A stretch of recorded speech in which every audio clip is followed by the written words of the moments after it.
रविवार को जो श्लोक टेस्ट हुआ है उसके प्रश्नों का जवाब समझते हैं पहले।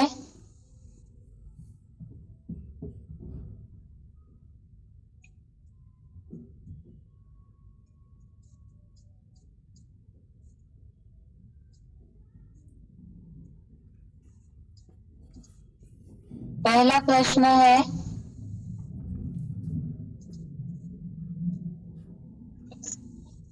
निम्नलिखित प्रश्नों के उत्तर एक या दो वाक्यों में बताएं। इसमें पहला प्रश्न है, अर्जुन की बुद्धि भ्रमित क्यों हो रही है? पहला प्रश्न है, अर्जुन की बुद्धि भ्रमित क्यों हो रही है? जवाब है, भगवान के बोले गए परस्पर मिले हुए वाक्यों से अर्जुन की बुद्धि भ्रमित हो रही है। भगवान के बोले गए परस्पर मिले हुए वाक्यों से अर्जुन की बुद्धि भ्रमित हो रही है। यह है तीसरे अध्याय का दूसरा श्लोक, अध्याय 3 श्लोक नंबर 2। इसमें यह बात आई है कि निश्चय करके परस्पर मिले हुए दोहरा अर्थ देने वाले ब्रह्म वाक्यों से मेरी बुद्धि भ्रमित कर रहे हो। निश्चय करके एक बात कहो जिससे मैं निश्चय बुद्धि बन सकूं, श्रेष्ठता को प्राप्त करूं। अगला प्रश्न है, सृष्टि के आदि में कौन सी योग प्रणाली भगवान ने बताई थी? सृष्टि के आदि में कौन सी योग प्रणाली भगवान ने बताई थी? जवाब है इसका, ज्ञानियों के लिए ज्ञान की, ज्ञान योग द्वारा ज्ञानियों के लिए ज्ञान की और कर्म सहित योग द्वारा कर्म योगियों की। ज्ञान योग द्वारा ज्ञानियों के लिए ज्ञान की और कर्म सहित योग द्वारा कर्म योगियों की, ऐसे दो प्रकार की योग प्रणाली सृष्टि के आदि में भगवान ने बताई थी। ये जवाब है तीसरे अध्याय का तीसरा श्लोक, अध्याय 3 श्लोक नंबर 3। इसमें ये बात आई है, मैंने इस पुराने लोक में दो तरह की योग निष्ठा प्रणाली कही थी, मनन चिंतन सहित ज्ञान योग द्वारा ज्ञानियों की और गृहस्थियों के लिए कर्म सहित योग द्वारा कर्म योगियों की। अगला प्रश्न है, संपूर्ण सिद्धि किन्हें प्राप्त नहीं होती और उसका कारण क्या है? प्रश्न दोबारा, संपूर्ण सिद्धि किन्हें प्राप्त नहीं होती और उसका कारण क्या है? जवाब है इसका, कर्मों का आरंभ न करने से या फिर कर्मों के समुचित त्याग से संपूर्ण सिद्धि प्राप्त नहीं होती, क्योंकि बिना विचारे ही समुचित या अनिवार्य कर्मों का त्याग करते हैं। संपूर्ण सिद्धि किन्हें प्राप्त नहीं होती है और उसका कारण, इसका जवाब है कर्मों का आरंभ न करने से और कर्मों के समुचित त्याग से भी संपूर्ण सिद्धि प्राप्त नहीं होती, क्योंकि बिना विचारे समुचित या अनिवार्य कर्मों का त्याग करते हैं। तीसरे अध्याय का चौथा श्लोक 4 नंबर श्लोक से रिलेटेड एक प्रश्न है। इसमें ये बात बताई है कि व्यक्ति कर्मों का आरंभ न करने से कर्महीनता को नहीं पाता और संपूर्ण त्याग से भी सिद्धि संपूर्णतया नहीं प्राप्त हो सकती। इसमें जो क्लैरिफिकेशन लिखा है इसमें ये बात बताई है कि बिना विचारे ही समुचित और अनिवार्य कर्मों के त्याग से, क्योंकि बिना विचारे ही त्याग करते हैं कर्मों का, इसीलिए संपूर्ण सिद्धि प्राप्त नहीं होती।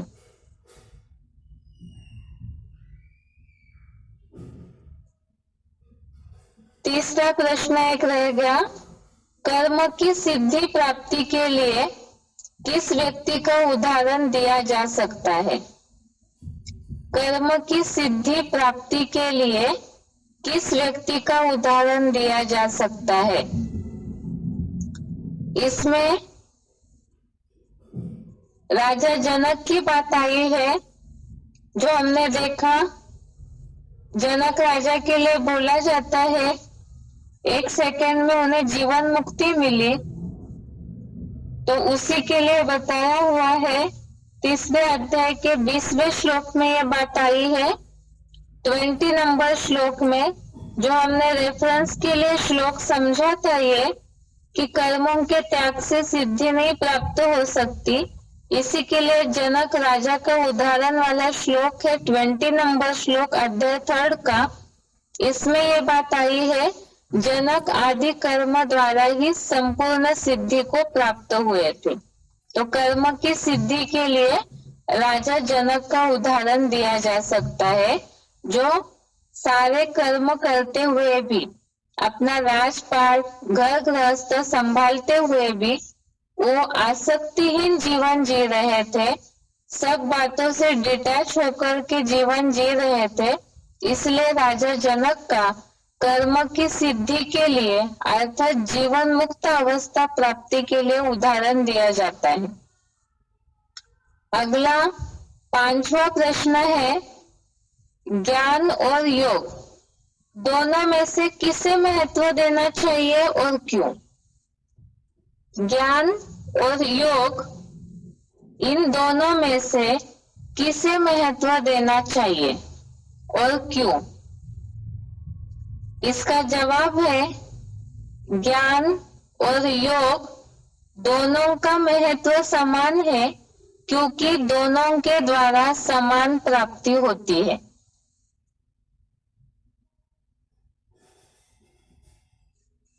जवाब फिर से, ज्ञान और योग दोनों का महत्व समान है, क्योंकि दोनों द्वारा समान प्राप्ति होती है। इसके लिए भी हमने तीसरे अध्याय से तीसरा श्लोक जो है 3rd नंबर श्लोक, इसे समझते समय जो रेफरेंस में श्लोक समझा है, सांख्य योग पृथक बाला प्रवदन्ति न पंडिताः, इस श्लोक में ये बात आई है कि सांख्य और योग को बाल बुद्धि वाले अलग अलग करते हैं। वास्तव में दोनों के द्वारा भी समान प्राप्ति होती है, दोनों का भी समान महत्व है और दोनों भी अरस परस है। जितना ज्ञानी होगा उतना योगी होगा, और जितना योगी होगा उनके बुद्धि में ज्ञान की बातें भी स्वतः ही आती रहेगी। तो इसीलिए ज्ञान और योग दोनों का भी समान महत्व है। अगला प्रश्न है, अध्याय 6 का श्लोक 3 के अनुसार, अध्याय 6 का श्लोक 3 के अनुसार योग स्थिति में चढ़ने के इच्छुक मुनि के लिए क्या कारण कहा जाता है? अध्याय 6 के श्लोक 3 अनुसार योग स्थिति में चढ़ने के इच्छुक मुनि के लिए क्या कारण कहा जाता है? इसके लिए जवाब है, उनकी स्थिति में चढ़ने के लिए यज्ञ कर्म ही कारण कहा जाता है। अध्याय 6 श्लोक नंबर 3, इसमें यह बात आई है, योग स्थिति में चढ़ने के इच्छुक मुनि के लिए यज्ञ कर्म कारण कहा जाता है। अगला प्रश्न है,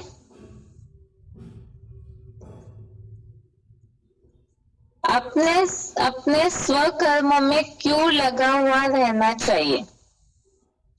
अपने अपने स्वकर्म में क्यों लगा हुआ रहना चाहिए?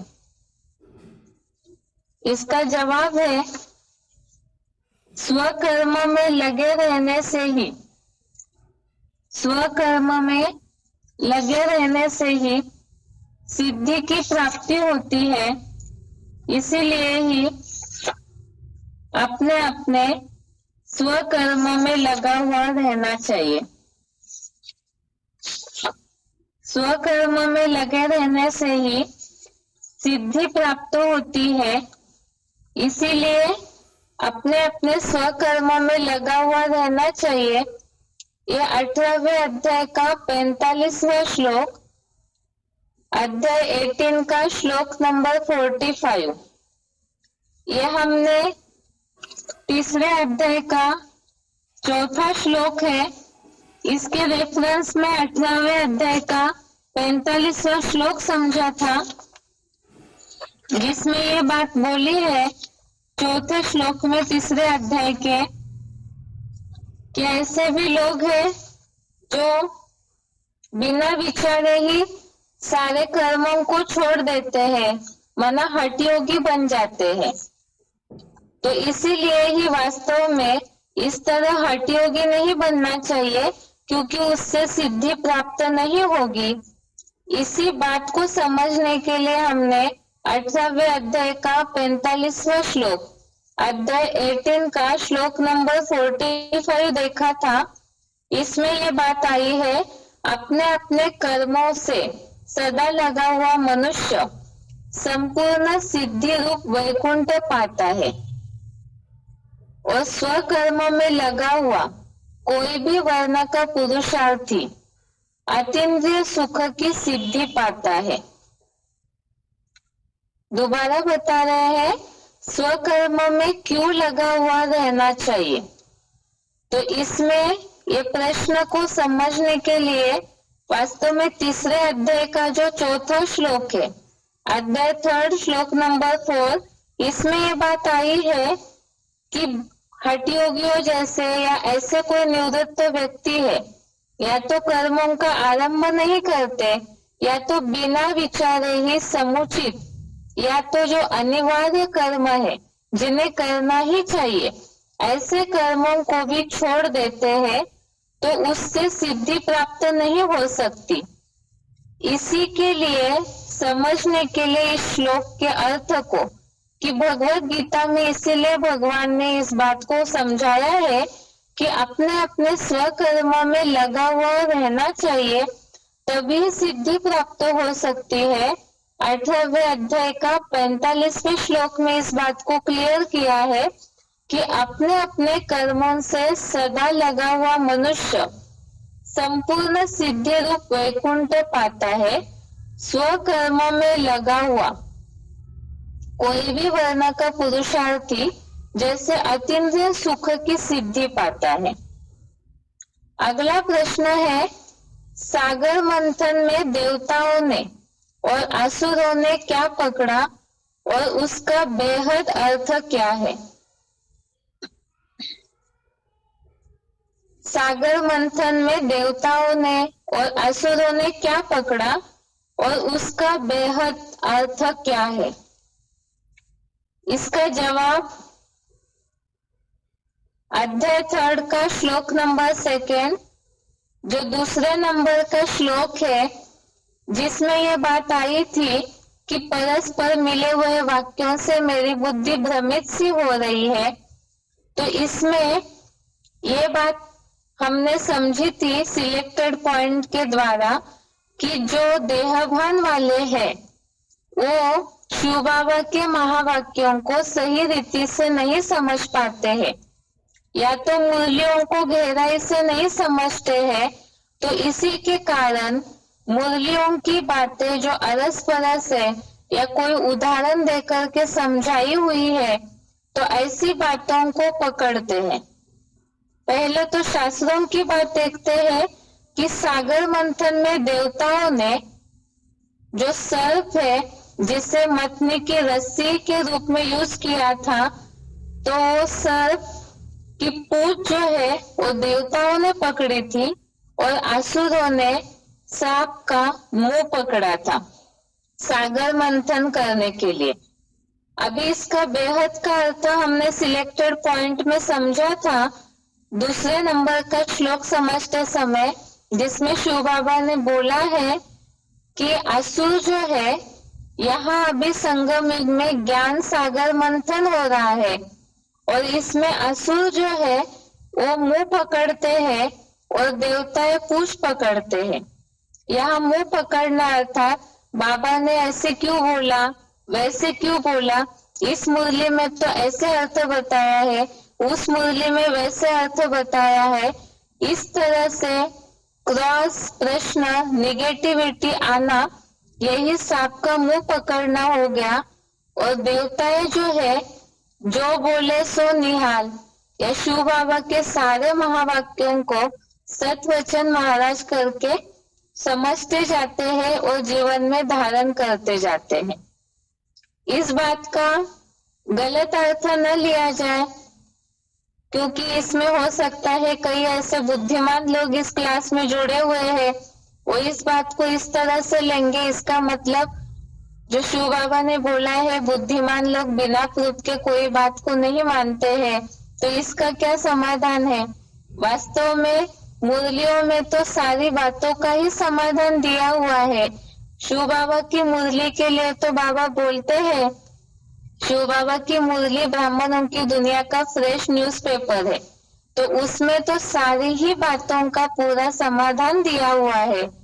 और ये भी शिव बाबा ने बोला है परिप्रश्न न सेवया, अर्थात प्रश्नोत्तर करके समझना चाहिए बातों को, लेकिन एक है कि निगेटिविटी के रूप में प्रश्न पूछना, या तो नीचा दिखाने के हिसाब से प्रश्न पूछना, अपनी बुद्धि का अहंकार रख करके प्रश्न पूछना, ऐसी जिनकी स्थिति है देहवान वाली, तो उन्हें असुरों के रूप में मुंह पकड़ने वाले बोला है। और जो जिज्ञासा को शांत करने के लिए ज्ञान को गहराई से समझने के हिसाब से पूछते हैं, वो अलग भाव होता है। इसीलिए यहाँ सागर मंथन में देवताओं ने पूंछ पकड़ी और असुरों ने मुंह पकड़ा, यही इसका बेहद का अर्थ है। अगला प्रश्न है, बेसिक कोर्स में श्लोक में आए हुए असुरों के कोई भी 5 लक्षण बताएं। बेसिक कोर्स में श्लोक में आए हुए असुरों के कोई भी 5 लक्षण बताएं। पिछले हफ्ते जो 2 दिन तक बेसिक कोर्स हुआ था, उसके हिसाब से 16वें अध्याय का चौथा, 7वां, 18, 16 और 21 ये 5 श्लोक हमने समझे थे। अध्याय 16 का श्लोक नंबर 4, श्लोक नंबर 7, श्लोक नंबर 18, 16 और 21, इसमें असुरों के सारे लक्षण बताए हैं। अब जवाब देते समय हो सकता है सभी ने अलग अलग लक्षण जो याद है वो बताए होंगे, इसीलिए सारे ही लक्षणों को एक बार शॉर्ट में देखते हैं। दिखावा मात्र पाखंड, अर्थात दिखावा करना, जिसे ढोंगी पाखंडी कहा जाता है, मतलब अंदर एक और बाहर दूसरा, इस हिसाब से जो दिखावा करते हैं। घमंड, देहगत श्रेष्ठता का अभिमान, क्रोध, कठोरता और बेसमझी, ये राक्षसी संपत्ति से जन्म लेने वालों के अवगुण है। अध्याय 16 का श्लोक नंबर 4 में ये बात आई है। आगे है 7 नंबर श्लोक में, जो आसुरी गुण वाले हैं वो मनुष्य करने योग्य और त्यागने योग्य कर्मों का अंतर नहीं जानते हैं। दूसरा, तन मन धन की शुद्धता नहीं रखेंगे, न सदाचार और न सत्यता उनमें होगी। श्लोक नंबर 18 में जन धन धाम का अहंकार, बल, घमंड, काम और क्रोध के सदा आश्रयी और खास तो मुझ योग ऊर्जा का विद्वेष करते हुए निंदक है, अर्थात भगवान के द्वेष करने वाले निंदक है। अध्याय श्लोक नंबर 16, अनेक विचारों में भटके हुए, संबंधियों के मोह जाल में घिरे हुए, काम भोग में पूरी तरह से आसक्त। 21 नंबर श्लोक, 21 नंबर श्लोक में काम, क्रोध, लोभ, ये सारे ही नरक के 3 द्वार है, इन्हें त्यागना चाहिए। इस तरह से ये असुरों के लक्षण हो गए। अगला है प्रश्न, ब्राह्मणों की दुनिया में भगवान की वाणी को लेकर अनिश्चय बुद्धि होने का मूल कारण गीता श्लोक के आधार से समझाए। प्रश्न दोबारा, ब्राह्मणों की दुनिया में भगवान की वाणी को लेकर अनिश्चय बुद्धि होने का मूल कारण गीता श्लोक के आधार से समझाए। ये तीसरे अध्याय का दूसरा श्लोक, सेकंड नंबर श्लोक में जो बात आई है कि एक दूसरे से परस्पर मिले हुए दोहरा अर्थ देने वाले ब्रह्म वाक्यों से मेरी बुद्धि किस लिए भ्रमित सी कर रहे हो? निश्चय करके एक बात मेरे से कहो जिससे मैं निश्चय बुद्धि विजयते बन सकूं, श्रेष्ठता को प्राप्त करूं। इस श्लोक के आधार से ही इस बात को हमने समझा था। बाकी यहाँ तो जिनकी बुद्धि ऊपर नीचे हो रही है, ज्ञान की बातों को लेके अवस्था ऊपर नीचे हो रही है, तो उनके लिए ये खास महत्वपूर्ण श्लोक है।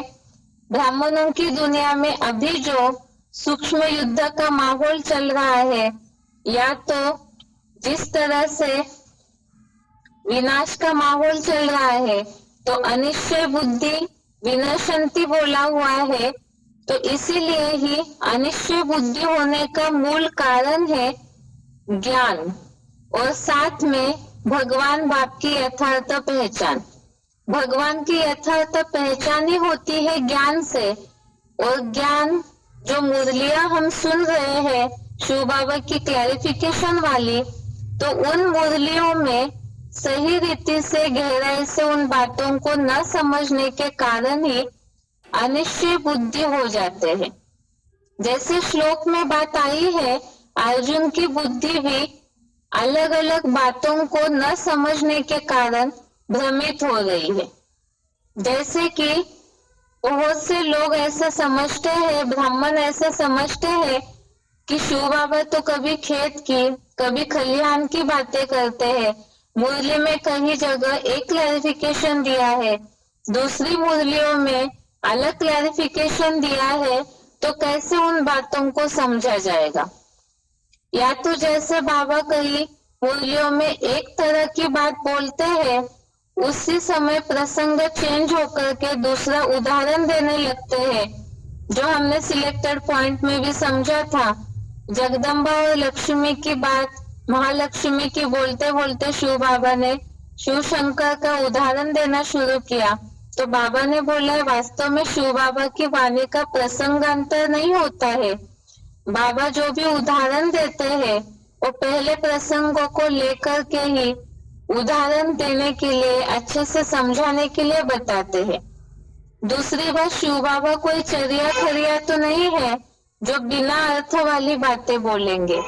शिव बाबा के महावाक्य तो पत्थर की लकीर है, क्योंकि गॉड इज ट्रूथ कहा जाता है, भगवान को सत्य कहा जाता है, तो सत्य एक ही होता है। तो बाबा की बातें अलग अलग हो ही नहीं सकती है। इसी के लिए कोर्स में भी बहुत सी ऐसी बातें आती है, जैसे कि संगम युग की आयु को लेकर के, या तो जैसे मुरलियों में भी बात आती है ये लक्ष्मी नारायण समझदार है, ये लक्ष्मी नारायण तो बुद्धू है। तो ऐसी जो मुरलियों में बात आई है, इसे तो एडवांस कोर्स के आधार से समझा गया कि लक्ष्मी नारायण भी दो प्रकार के हैं, संगम युगी लक्ष्मी नारायण और सतयुगी लक्ष्मी नारायण। तो इसी तरह से ही एडवांस कोर्स लेने के बाद तो बेसिक में जिन बातों में कंफ्यूजन थी वो तो क्लियर हो गई, लेकिन एडवांस में चलते चलते भी शिव बाबा की इस तरह से जो मुरलियों की बातें हैं उसमें कईयों की बुद्धि कंफ्यूज हो जाती है, भ्रमित हो जाती है, और इसीलिए अटल निश्चय बुद्धि नहीं हो पाते हैं। इसका मूल कारण है देहभान। देहभान में रहकर के अगर मुरली सुनते हैं, या तो अपनी बुद्धि को ही प्रेफरेंस देकर मुरली सुनते हैं, तो भी सही रीति से शिव बाबा की मुरली समझ नहीं आएगी, और मुरली समझ नहीं आएगी तो शिव बाबा की यथार्थ पहचान नहीं होगी। यथार्थ पहचान नहीं होगी तो फिर अनिश्चय बुद्धि हो जाते हैं। और इसी के लिए करना क्या है, इसका उपाय भी मुरलियों में ही शिव बाबा ने बताया है। मुरलियों में ये बात बताई है खास, तो एक ही मुरली है जिससे कोई राजा बनते हैं और कोई प्रजा बनते हैं। कारण क्या है, निश्चय बुद्धि के आधार से ही पद की प्राप्ति होती है। मुरलियों को जो जितना गहराई से सुनेंगे, समझेंगे, एकाग्र होकर के मंथन करेंगे, तब ही शिव बाबा को यथार्थ रीति पहचान पाएंगे और निश्चय बुद्धि भी हो पाएंगे। क्योंकि ज्ञानी है, जो हमने बेसिक कोर्स में भी समझा था कि ज्ञान के द्वारा ही शिव बाबा को पहचाना जा सकता है, निश्चय बुद्धि हो सकते हैं। और इसका भी खास बात है, पुरुषार्थी जीवन में बहुत सी मुरलियों में बाबा ने इस बात को बताया है, मुरली सुनते समय कभी भी अपना कोई पर्सनल काम नहीं करना चाहिए। दिन भर में 1 घंटे की मुरली एकाग्र होकर सुननी चाहिए। अगर इस तरह से मुरली बिल्कुल ध्यान से एकाग्र होकर सुनते हैं, जैसे शिव बाबा ने मुरली में भी इस बात को बोला है, जो अच्छे बच्चे हैं वो मुरलियों के पॉइंट्स नोट कर मंथन करते रहेंगे। तो इस तरह से अगर विधि पूर्वक मुरली सुनते हैं तो बुद्धि भ्रमित नहीं होगी, कंफ्यूज नहीं होगी, उलझेगी नहीं, और भ्रमित ही नहीं होंगे। तो बाबा की मुरलियों में, अलग अलग मुरलियों में जो अलग अलग क्लैरिफिकेशन दिया जाता है, उसका भावार्थ भी समझ में आएगा। अगर आधा मुरली सुन ली, फिर अपना कुछ काम कर लिया, ध्यान भटक गया, फिर बाद में फिर मुरली सुनने लगे, तो जिस तरह से बाबा की बातों की लिंक पकड़नी चाहिए बुद्धि को, और न समझने के कारण, सही रीति से बात को न समझने के कारण ही बुद्धि में उलझन होती है, और उलझन होती है तो ऐसे बहुत से आसुरी क्वालिटी की आत्माएं हैं जो विधर्मी है, तो उनकी बातों के प्रभाव में आ जाते हैं, क्योंकि खुद पूरे नॉलेजफुल या अनुभवी मूर्त नहीं बने हैं, और तब ही अनिश्चय बुद्धि हो जाते हैं। इसीलिए ही ये दूसरा श्लोक खास है कि 2-2 वाक्य या दोहरा अर्थ वाले ब्रह्म वाक्य होते नहीं है। वास्तव में भगवत गीता में खास इस बात को इसलिए बताया है कि निश्चय करके शिव बाबा तो एक ही सत्य बात करते हैं। इसे हमें गहराई से समझना है, जिससे ही निश्चय बुद्धि विजयंती बन सकते हैं और अच्छा पद प्राप्त कर सकते हैं। अगला प्रश्न है,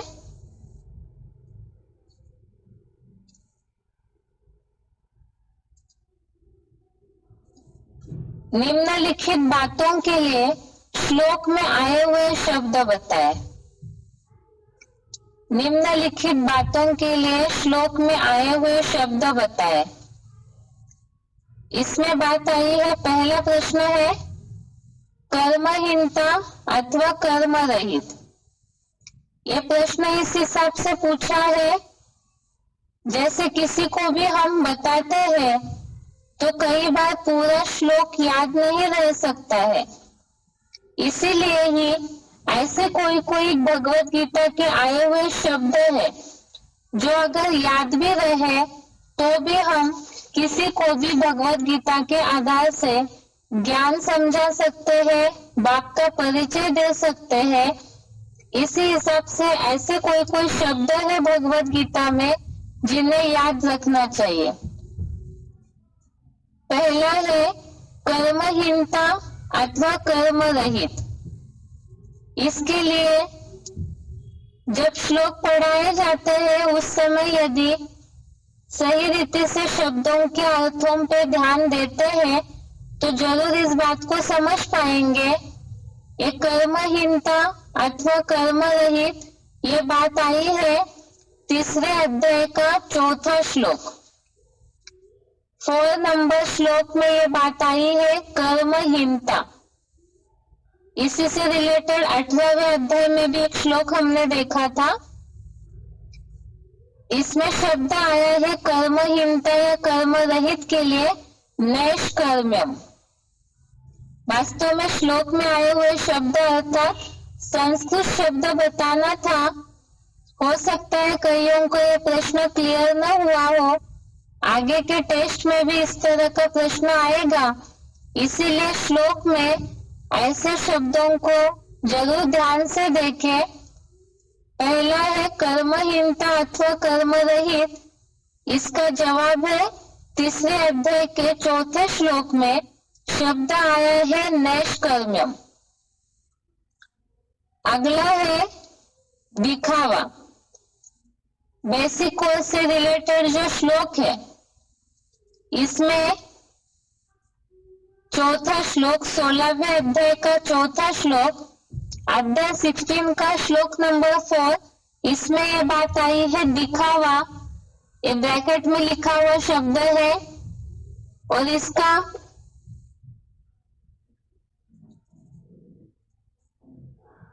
श्लोक है, इसका शब्द है पाखंड या दिखावा। इसमें बात आई है दंभो।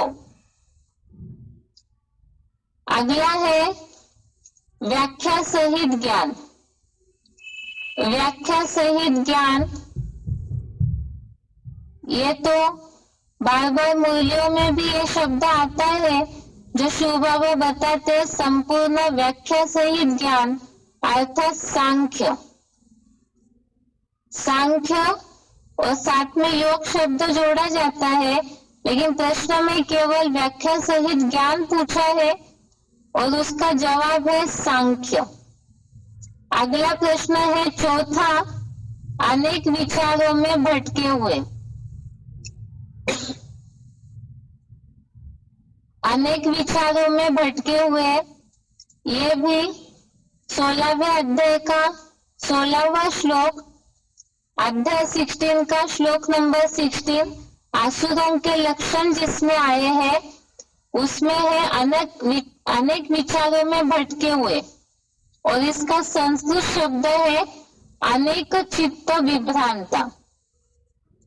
अनेक विचारों में भटके हुए ये 16वें अध्याय के 16वें श्लोक में शब्द आया है अनेक चित्त विभ्रांता। अगला है 5वां परस्पर मिले हुए दोहरा अर्थ देने वाले वाक्य।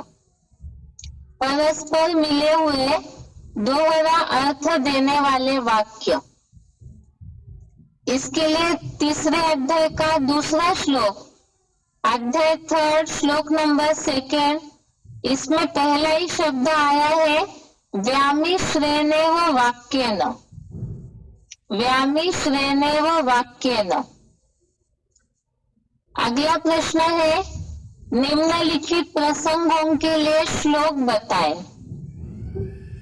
निम्नलिखित प्रसंगों के लिए श्लोक बताएं। इसमें पहला प्रश्न है कर्मों में हठयोगी बनने से प्राप्ति नहीं होगी। कर्मों में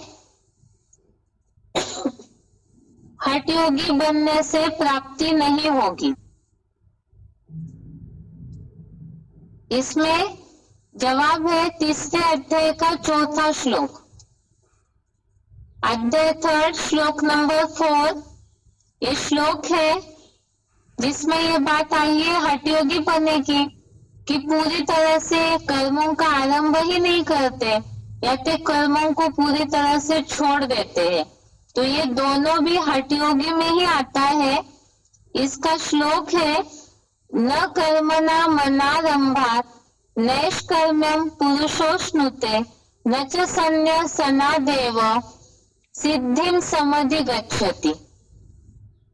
अर्थ है निवृत्त व्यक्ति कर्मों का आरंभ न करने से कर्महीनता रूप संपूर्ण त्याग को नहीं पाता, वैसे ही बिना विचारे समुचित और अनिवार्य कर्मों के संपूर्ण त्याग से भी जीवन रहते दुखों से मुक्ति व जीवन मुक्ति रूप सिद्धि संपूर्णतया नहीं प्राप्त हो सकती। अगला प्रश्न है, ये ज्ञान अटपटा, चटपटा, खटपटा है। ये बातें मुरलियों में आती है। ज्ञान के लिए मुरलियों में ये बात बोली है शिव बाबा ने कि ये ज्ञान अटपटा है, चटपटा है, खटपटा है। इसके लिए श्लोक पहले तो इसका अर्थ समझते हैं। अटपटा अर्थात जैसे कोई बात समझने में बहुत कठिन होती है, मुश्किल होती है, तो ज्ञान के भी बहुत ऐसे रहस्य हैं और तुरंत क्लियर नहीं होते हैं बुद्धि को, तो इस हिसाब से बोला है ज्ञान अटपटा है। और चटपटा इस हिसाब से बोला है जैसे कोई चटपटी चीज है जो खाने में अच्छी लगती है, इस तरह से ज्ञान चटपटा है अर्थात जो मनोरंजन करता है। ज्ञान के बहुत ऐसे रहस्य है, जैसे नए नए ज्ञान में कोई आते हैं तो ज्ञान सुनते ही जो सृष्टि के आदि मध्य अंत की बातें हैं, नई दुनिया की स्थापना की बातें हैं, नई दुनिया का वर्णन है, शास्त्रों के ऐसे बहुत से रहस्य है, जब क्लियर होते हैं तो सुनने में लोगों को बहुत मजा आता है, नई नई रोचक बातें सुनने में। इस हिसाब से बोला है ज्ञान चटपटा है।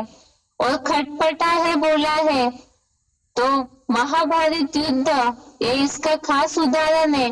खटपटा अर्थात खिटपिट करने वाला। तो यहाँ पर ज्ञान जो है महाभारत युद्ध भी करवा रहा है, इसके साथ साथ ही ज्ञान के आधार से ही धर्म पिताएं अलग हो जाते हैं। अलग अलग धर्मों में यहाँ तो भगवान के ज्ञान से जो टक्कर लेते हैं, सत्यता को नहीं पहचान पाते, तो ये खिटपिट कराता भी है। इस हिसाब से बोला ये ज्ञान अटपटा है, चटपटा भी है, खटपटा भी है। तो कैसे? एक ज्ञान वैरायटी प्रकार का है जो बुद्धि को उलझाता भी है, मजा भी लाता है, खिटपिट भी कराता है। तो ये है तीसरे अध्याय का दूसरा श्लोक, अध्याय 3 श्लोक नंबर 2। इसमें ही ये बातें आई हुई है। कईयों की बुद्धि भ्रमित हो जाती है, उलझ जाती है। कई उसी ज्ञान से निश्चय बुद्धि होकर के अतीन्द्रिय सुख से ऊंचा पद प्राप्त करते हैं, और कोई ज्ञान को न समझने के कारण नीचा पद प्राप्त करते हैं, क्योंकि पुरुषार्थ नहीं कर पाते हैं। इसलिए ज्ञान समझने के हिसाब से वैरायटी है। इसलिए तीसरे अध्याय का दूसरा श्लोक, व्यामिश्रेणेव वाक्येन बुद्धि मोह यसीव में तदेकं वद निश्चित्य येन श्रेयो हमाप्नुयाम। अर्थात एक दूसरे से परस्पर मिले हुए दोहरा अर्थ देने वाले ब्रह्म वाक्यों से मेरी बुद्धि इस तरह किस लिए भ्रमित सी कर रहे हो? कर्मयोग बुद्धियोग में से निश्चय करके एक बात मेरे से कहो, जिससे मैं निश्चय बुद्धि विजयते बन सकूं और श्रेष्ठता को प्राप्त करो। तीसरा है प्रश्न, भगवान जिन्हें जैसे सहज हो वैसे ज्ञान के तरीके बताते हैं। भगवान जिन्हें जैसे सहज हो वैसे ज्ञान के तरीके बताते हैं।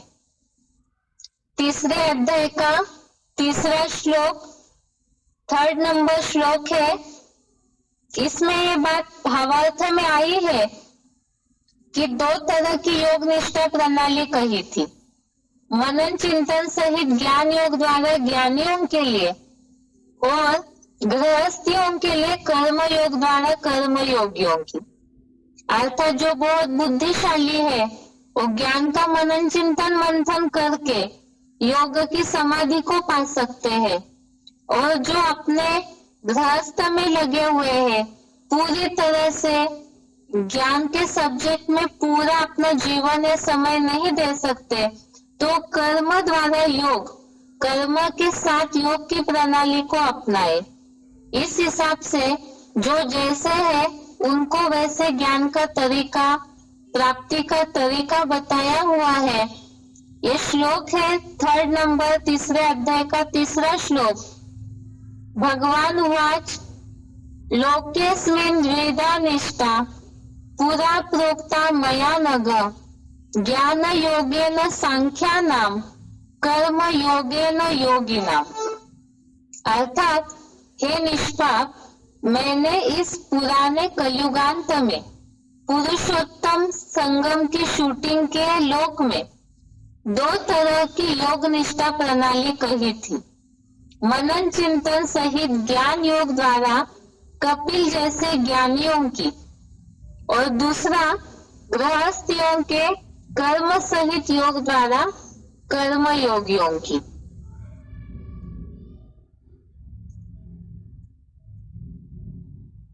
अगला है प्रश्न चौथा, मुझे घोर कर्म में क्यों लगा रहे हो।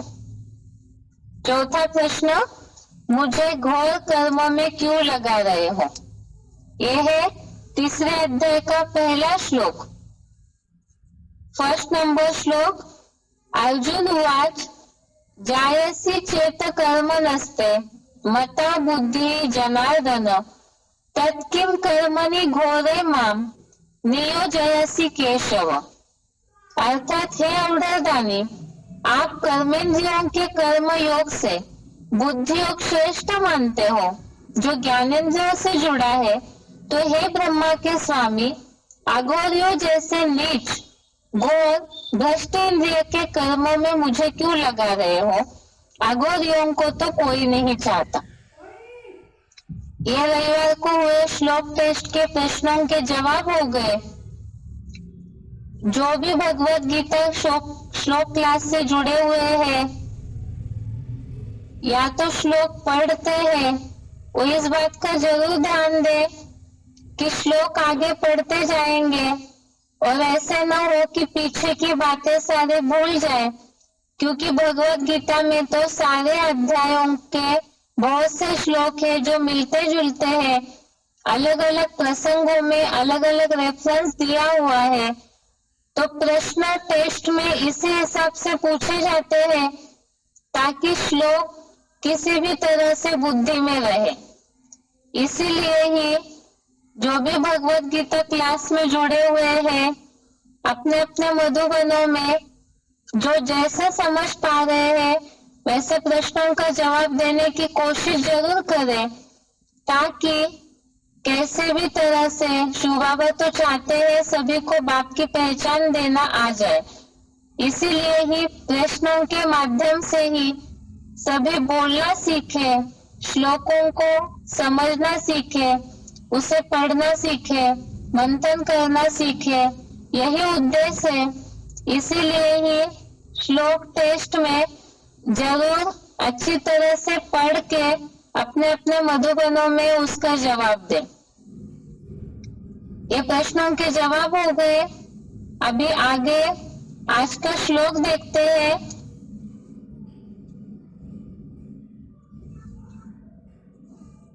आज का श्लोक है तीसरे अध्याय का 5वां श्लोक। अध्याय 3 श्लोक नंबर 5। श्लोक है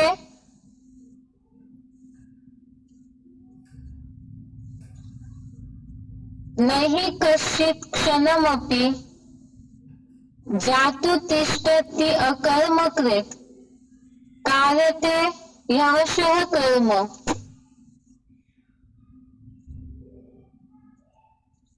सर्वः प्रकृति जय गुणे। श्लोक दोबारा, नहि कश्चित् क्षणमपि जातु तिष्ठति अकर्मकृत् कारते ह्यवशः कर्म। सर्वः प्रकृति जय गुणे। श्लोक का संधि विच्छेद है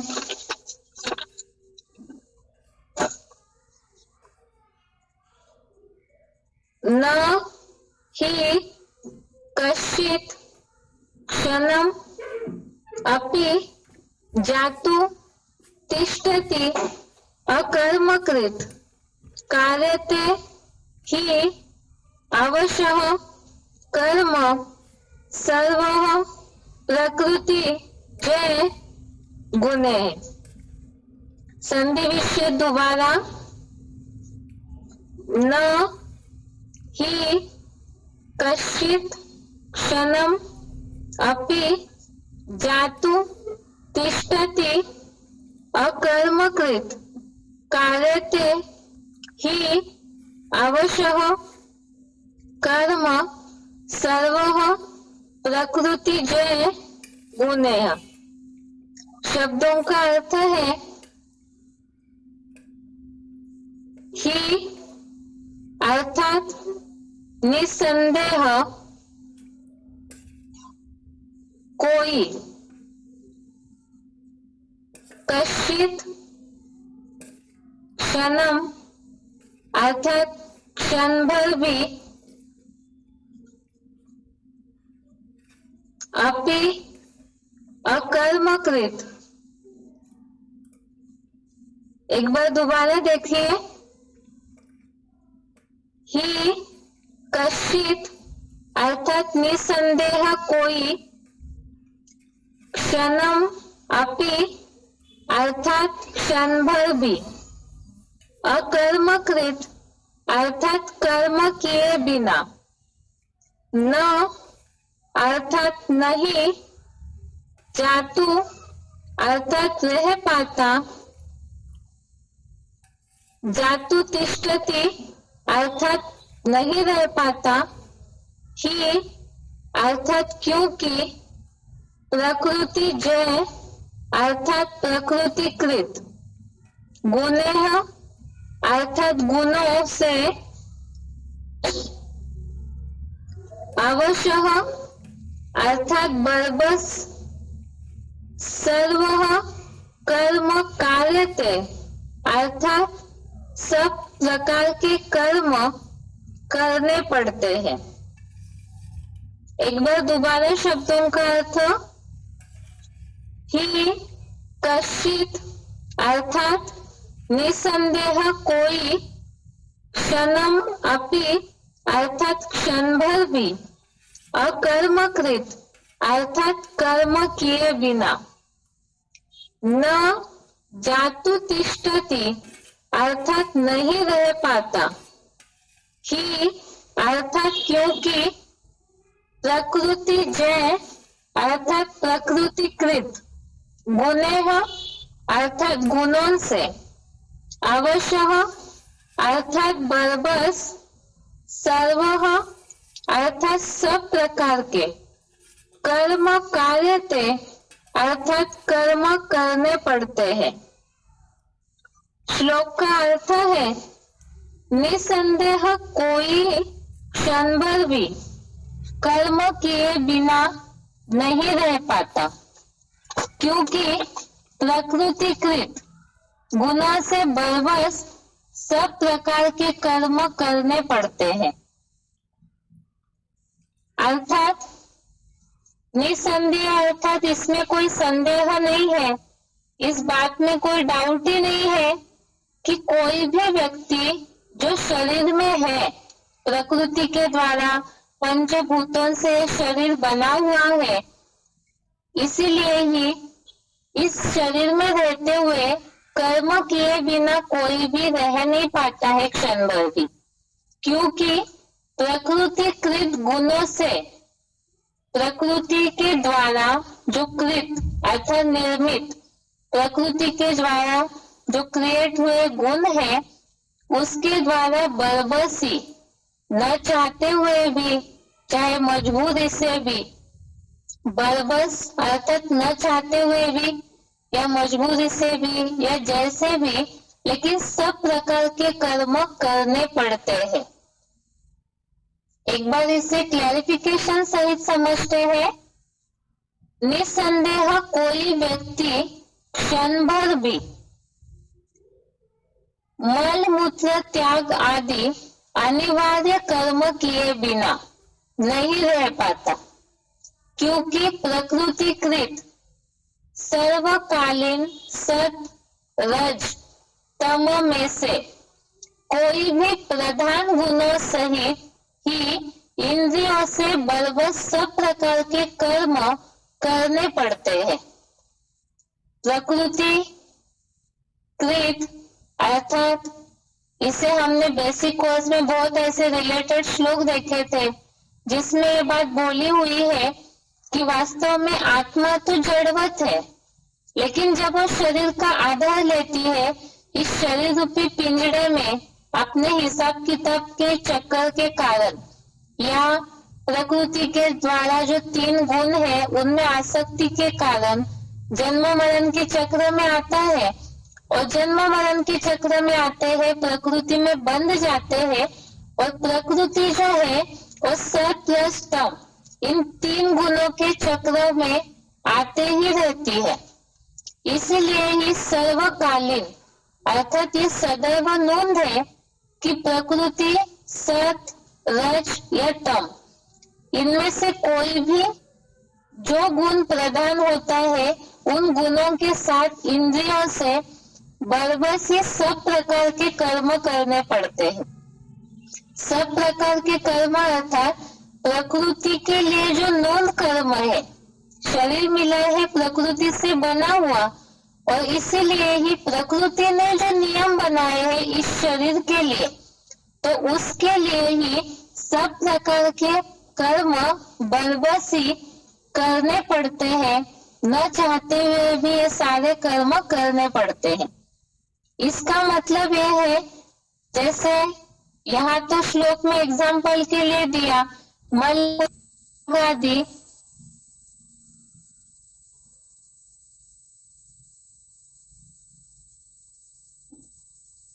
मल मूत्र त्याग आदि अनिवार्य कर्म करने ही पड़ते हैं। तो इसका मतलब जैसे आंखें हैं तो देखेंगे ही, कान है तो सुनेंगे ही, अर्थात शरीर के द्वारा जैसे शरीर स्वस्थ रहे, जीवन चलता रहे, इसके लिए जरूरी है कि भोजन शरीर को देना ही होगा। श्वास प्रश्वास की प्रक्रिया जो है वो तो चलेगी ही चलेगी, अर्थात ये जो प्रकृति के द्वारा चलने वाले कर्म है ये तो चलते ही रहेंगे। इसीलिए ही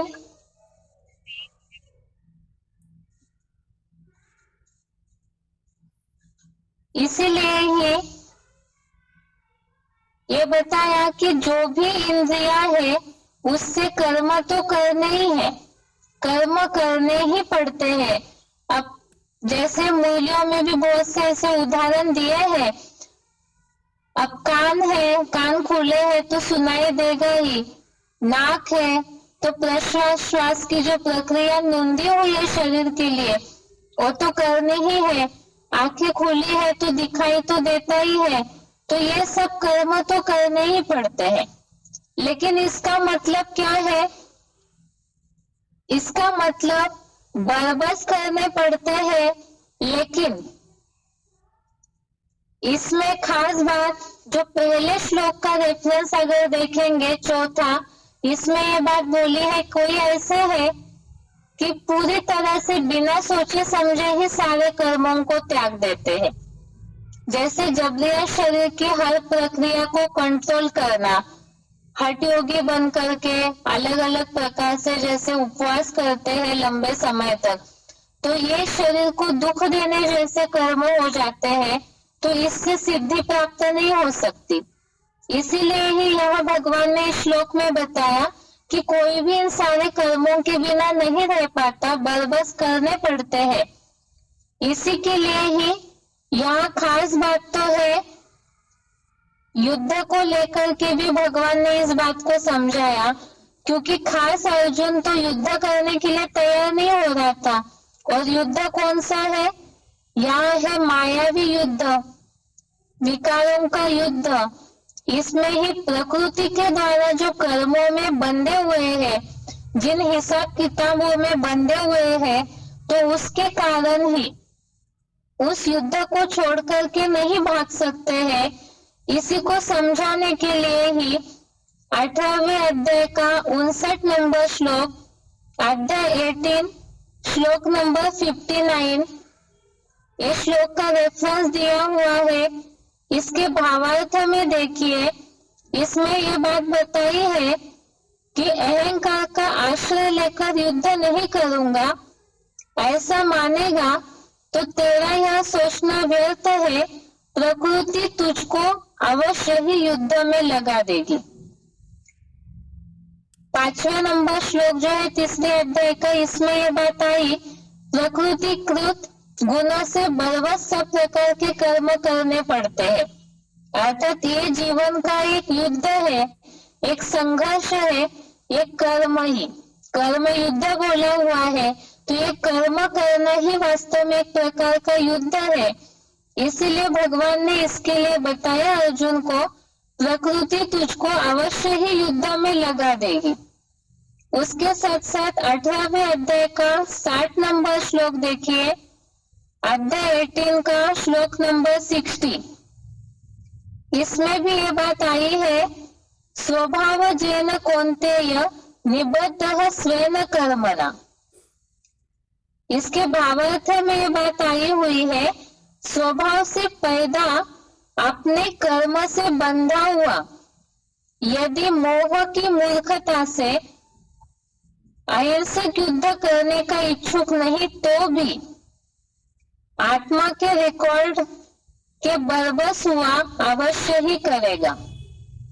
इसमें ये बात समझाई हुई है कि वास्तव में स्वभाव से अर्थात यह प्रकृति से उत्पन्न गुणों के कारण, या तो जो आत्मा में रिकॉर्ड भरा हुआ है, तो सभी ही प्राणियों में, सभी ही मनुष्यों में रिकॉर्ड भरा हुआ है, और उस रिकॉर्ड के अनुसार सबको बरबसी कर्म करने पड़ते हैं। तो खास यह बात ये समझाने की है कि हठयोगी बनने से नहीं चलेगा, जो प्रकृति के अनुसार सहज सहज कर्म गूंदे हुए हैं वो तो करने ही है, लेकिन वो कैसे कर्म करने होते हैं, इसमें भी ये युद्ध है, और इस युद्ध में भी कर्म करते हुए भी डिटैच जब रहेंगे, अनासक्त जब रहेंगे, तभी वास्तव में सिद्धि की प्राप्ति हो सकती है, योगी बनने की अवस्था की या सुखों की प्राप्ति हो सकती है। इसमें ऐसे गलत फहमी न हो जाए, कई गलत ऐसे न सोच ले। कोई ऐसे है जो, जैसे उदाहरण लेते हम ज्ञान में चलते समय का ही, अन्य दोष संग दोष के लिए श्रीमत तो दिया हुआ है, लेकिन कोई अपनी इच्छा पूर्ति करते रहे और सोचा हमसे तो बरबस ये सब कर्म हो ही जाते हैं, तो ऐसे अन्य अर्थ न ले इस बात का। खास बात तो है, हठयोगी नहीं बनना है, सन्यासी नहीं बनना है, सहज योगी बनना है। लेकिन वो सहज योगी कैसे बनना है, जिसके लिए ऐसे भी कोई एग्जाम्पल है जो हीरो पार्टधारी के लिए बताया है कि सब कर्म करते हुए भी उन कर्मों का असर नहीं होता है, उन कर्मों में वो आसक्त नहीं होता है। इस श्लोक को और अच्छी तरह से रेफरेंस के और 2-3 श्लोक बाकी है, उसके साथ कल समझते हैं और अगला श्लोक भी कल समझेंगे इसी के साथ। अभी के लिए आज के लिए श्लोक का उच्चारण और अर्थ सुनते हैं एक बार।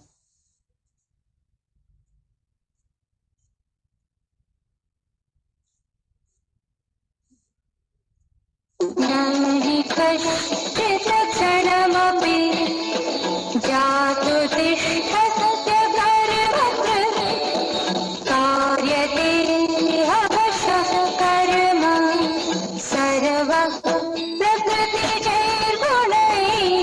निसंदेह कोई व्यक्ति क्षण भर भी मल मूत्र त्याग आदि अनिवार्य कर्म किए बिना नहीं रह पाता, क्योंकि प्रकृति से पैदा सर्वकालीन सत रजतम में कोई भी प्रधान गुणों के द्वारा इंद्रियों से बरबस ही सब प्रकार के कर्म करने पड़ते। नहि कश्चित् क्षणमपि जातु तिष्ठत्य कर्मकृत् कार्यते अवशः कर्म सर्वः प्रकृतिजैर्गुणैः। निसंदेह कोई व्यक्ति क्षण भर भी मल मूत्र त्याग आदि अनिवार्य कर्म किए बिना नहीं रह पाता, क्योंकि प्रकृति से पैदा सर्वकालीन सत रजतम में कोई भी प्रधान गुणों के द्वारा इंद्रियों से बरबस ही सब प्रकार के कर्म करने पड़ते।